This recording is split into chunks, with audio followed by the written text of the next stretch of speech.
អ្នកដែលមានកម្ពុជាជាងគេក្នុងចំណោមសិស្សទាំងនេះគាត់មានឈ្មោះថាខ្វាំងខៃឈៀនជាជនជាតិវៀតណាម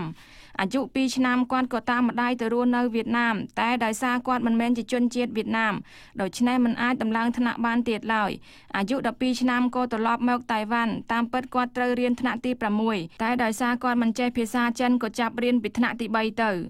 ពេលខ្ញុំមកតៃវ៉ាន់ដំបូងមិនចេះភាសាចិនសោះពេលចូលរៀនបឋមសិក្សាខ្ញុំចាប់រៀនពីសញ្ញាស័ព្ទទៅ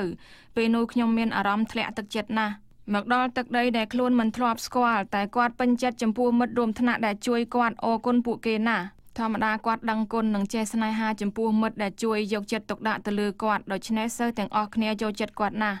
គាត់មិនត្រឹមតែចេះតស៊ូនោះទេថែមទាំងជាបរិសុទ្ធដ៏ល្អទៀតផងគាត់ជាមនុស្សចិត្តល្អម្នាក់ក្នុងថ្នាក់រៀនហើយគាត់រត់លឿនទៀតផងក្រៅពីការរៀនគាត់ក្លាយជាកីឡាល្បឿនម្នាក់ដែលតំណាងសាលាចូលរួមប្រកួតបានជ័យជំនះខ្ញុំគិតថាគួរឲ្យសប្បាយណាស់ម្ដាយនាំកូនកាត់មកដល់តៃវ៉ាន់ឯកូនវិញសម្ដែងចេញលទ្ធផលដ៏ល្អទទួលបានរង្វាន់ជាច្រើនតាមជញ្ជាំងសុទ្ធតែពានរង្វាន់កីឡាម្ដាយគាត់ធ្វើការរាយប្រាក់ចំណូលបានតែ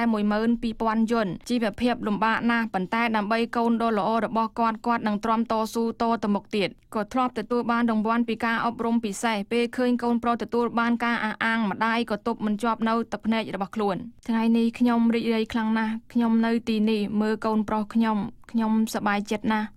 អរគុណ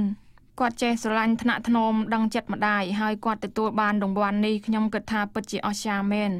ក្រោយពេលទទួលបានរង្វាន់ហើយគាត់ថែមទាំងសរសេរសម្បត្តិថ្លែងអំណរគុណដល់ចៅហ្វាយខេត្តនិងនាយកសាលា